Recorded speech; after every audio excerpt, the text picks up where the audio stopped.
Olá, irmãos, graça e paz seja convosco. Para mim é uma satisfação, mais uma vez, estudarmos juntos esse assunto que envolve paciência. O assunto da lição de escola sabatina, irmãos, ele é muito rico. Ele é muito, assim, eu posso dizer, deslumbrante. Todas as vezes que eu me deparo com assuntos que têm a ver não só conhecimento teológico, mas questões que me envolvem a conhecer-me a mim mesmo e ter conhecimento ou ter consciência de como eu devo proceder baseado naquilo que a Bíblia me traz como conhecimento, como elucidação, né? Como ele me ilumina de algo. E aqui, logo no início da lição de hoje, fala sobre a unção de Davi. E a pergunta, como eu coloquei aqui no início, né? Com que idade Davi tivera sido ungido?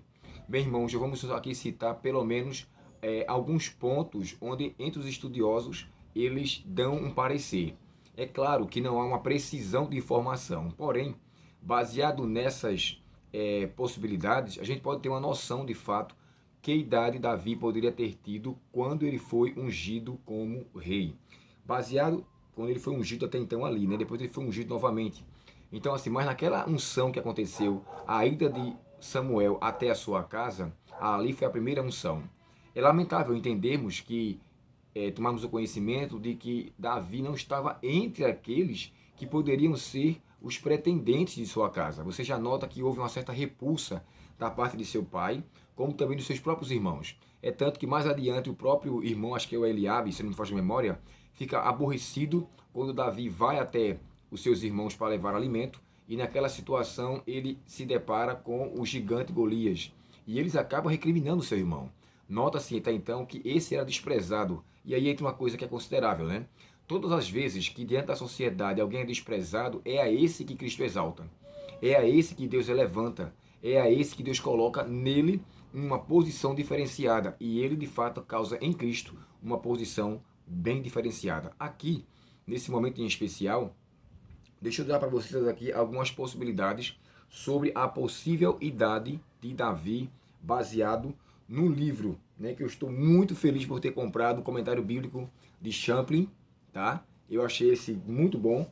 E a nível de história, irmãos, e de suposição, claro que ele diverge alguns pontos doutrinários, mas eu gosto da parte histórica, eu gosto da parte cronológica de alguns pontos, embora aqui, na parte cronológica, ele dá uma idade de Davi bem longe, né? Há um tratado, irmãos, um tratado cronológico chamado Seder Olam Rabba. Ele data nesse tratado cronológico que Davi tivera pelo menos ali cerca de 29 anos. Já o John Gill, que é o primeiro, se não me foge a memória agora, o primeiro comentarista bíblico a comentar a Bíblia verso por verso. Esse John Gill, ele viveu no século 17, né? Nasceu ali no final do século 17, em 1697, e veio a falecer em 1771. É bem provável que ele tenha sido o primeiro comentarista bíblico a comentar a Bíblia por completo.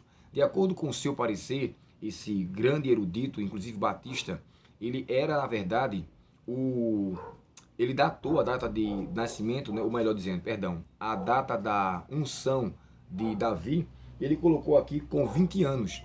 Já ficou menos, né?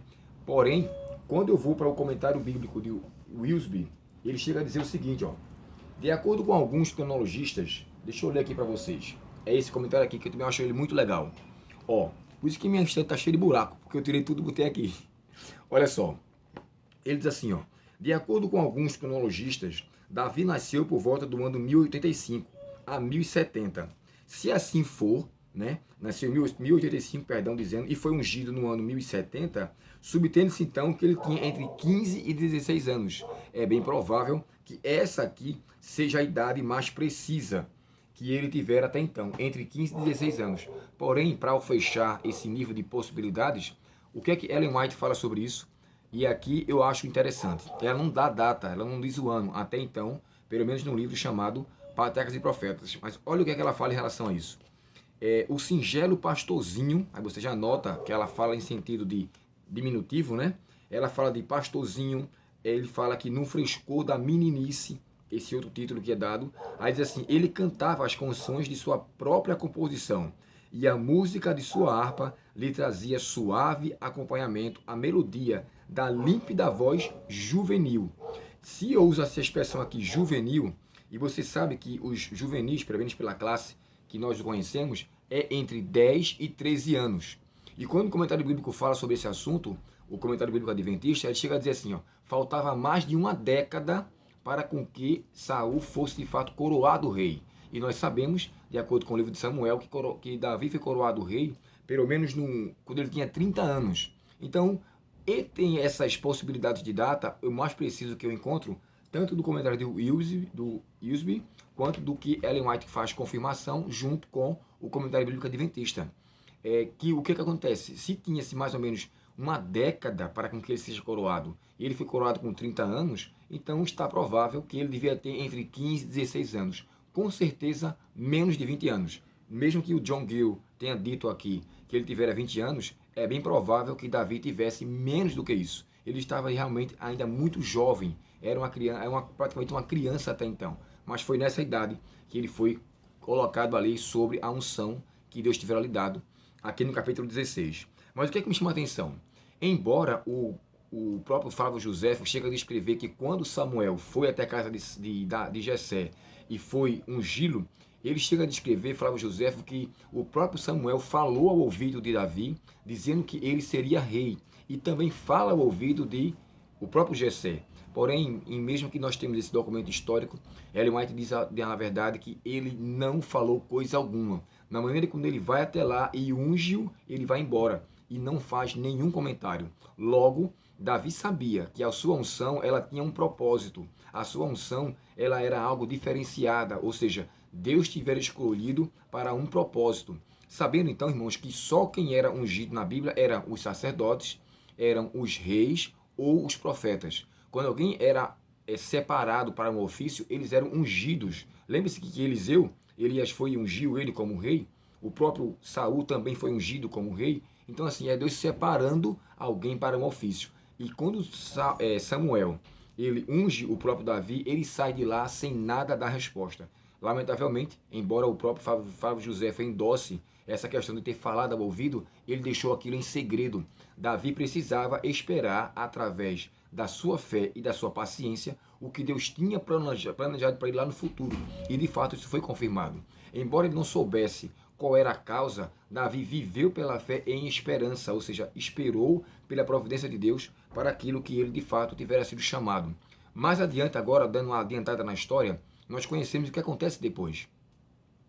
Davi, então, ele é perseguido por Saul, por diversas vezes Saul tenta matá-lo, e acontece aqui no capítulo 26, que Davi chega até o próprio rei Saul, bem próximo a ele, e não executa nenhum tipo de vingança. E é interessante isso aqui. Você pode perguntar, por que Davi não matou Saul? Alguns falam assim, porque ele não queria tocar no ungido de Deus. Porque ele não queria causar ou tomar posse daquilo que Deus tivera como responsabilidade, que a vingança a Deus pertence. Porém, tem um texto, irmãos, no livro de Êxodo, capítulo 22 e o verso 28, esse texto diz assim, eu tenho a certeza, Davi, irmãos, a grande diferença de como era Saul, que era movido pelos seus impulsos, pelo seu temperamento, pelo seu gênio totalmente, digamos que, enrefreado, né, sem freios. Saul era muito movido pelos seus impulsos. Por essa razão, ele acabou perdendo ali o seu reinado depois. O comentário caiu aqui no meu colo e acabou fazendo esse barulho, perdão. Olha, 22, verso 28 diz assim, não blasfemarás contra Deus, nem amaldiçoarás nenhuma das autoridades do teu povo. Essa expressão autoridade tem tradução que usa os príncipes do teu povo, logo seriam os reis. Davi tinha, irmãos, ele era regido por princípios. Ele não ousaria a causar tamanho mal àquele que Deus tivera escolhido. Logo, ele não fez. Primeiro, Davi ele era manso, Davi era uma pessoa calma, Davi era uma pessoa equilibrada e exercia paciência. Claro que você pode pensar assim, mas ele matou um urso, ele matou um leão, para mostrar talvez a possibilidade de agressividade.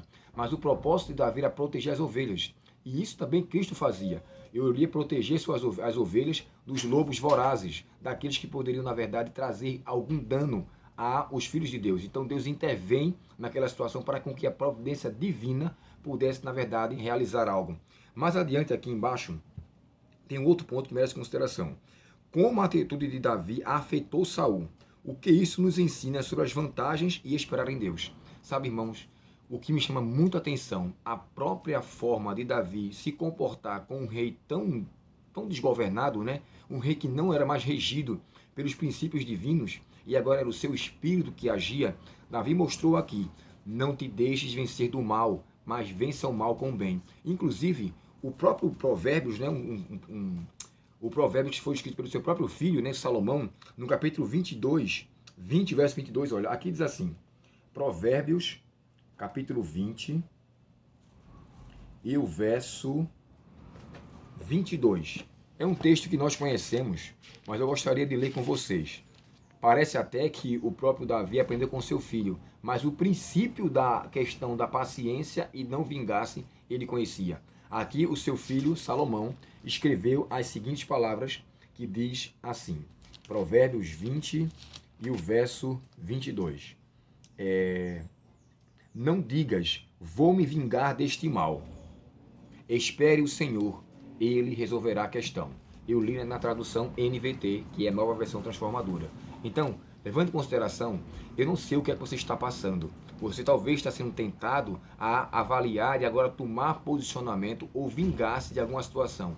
Pare e pense. O conselho bíblico é que nós devemos esperar em Deus. Existe até um cântico de Moisés, que eu confesso que eu não sabia que era um cântico, mas Moisés escreveu um cântico no livro de Deuteronômio, que ele endossava, de fato, o não causar mal ou não vingar-se de alguém. Eu quero ler com vocês esse outro cântico, esse cântico de Moisés, no livro de Deuteronômio, capítulo 32, você vai até encontrar no subtítulo lá o cântico de Moisés. Aqui diz assim, ó, cântico que Deus deu a Moisés. 32 e o verso 35 diz assim, Deus dizendo para Moisés, a mim pertence a vingança e todo tipo de pagamento. No tempo certo, os pés dessa gente começarão a escorregar, o dia da sua desgraça aproxima-se. Acelere e o seu próprio destino se apressa contra eles. Aqui Deus está dando uma sentença para com os inimigos de Israel. Mas sabe, irmãos, uma coisa é certa. Deus disse que é a ele que pertence a vingança. A ele pertence toda a questão de tomar juízo da situação e não a nós. Quando eu vejo agora Davi, a paciência que ele teve, desde a sua unção até assumir o reinado, mais de uma década, e ele esperou com paciência, sabendo que o seu chamado era para um propósito divino, ele não ainda quis antecipar-se. O que é de Deus, o que é nosso, e o que Deus tem para nos dar no seu tempo, ele vai nos conceder. Eu fico triste, irmãos, quando alguns se precipitam por quererem alguém, ou talvez um relacionamento, outra vez um emprego, ou talvez querem subir de cargo, ou o que quer que seja, e se antecipam. Não esperam em Deus. E a espera em Deus envolve oração, ou envolve comunhão, envolve relacionamento. Davi, na verdade, mostrou aqui que ele tinha um relacionamento com Deus a ponto de esperar nele a sua providência. Se você está passando por algo, espere tão somente pelo Senhor. O próprio salmista descreve, né? Descansa no Senhor e espera nele. É o que está no Salmo 37. Então, é algo que nós devemos, de fato, exercer. Que Deus nos conceda a bênção de sermos práticos na espera, de praticar a paciência e exercer, de fato, a bênção que Deus nos deu, que é aquele fruto do Espírito, a qualidade do fruto do Espírito, que é a paciência. E sabemos esperar, mesmo quando somos injustiçados, injuriados, caluniados, porque ao seu tempo Deus irá intervir e com certeza será muito mais proveitoso do que eu colocando a minha mãozinha suja naquilo que Deus tem projetado. Que Deus, portanto, nos abençoe e nos faça entender que as bênçãos de Deus sempre são melhores do que os atalhos que nós procuramos então nos enveredar. Deus abençoe você e nos conceda a bênção de sua presença desde agora e para sempre. Oremos ao Senhor. Querido Pai Celestial, obrigado pelo teu estudo maravilhoso sobre a paciência. Obrigado pela importância que o Senhor nos concedeu através da tua palavra, para que através dela e do testemunho que Davi exerceu logo no início de sua vida, nós podemos agora termos paz contigo.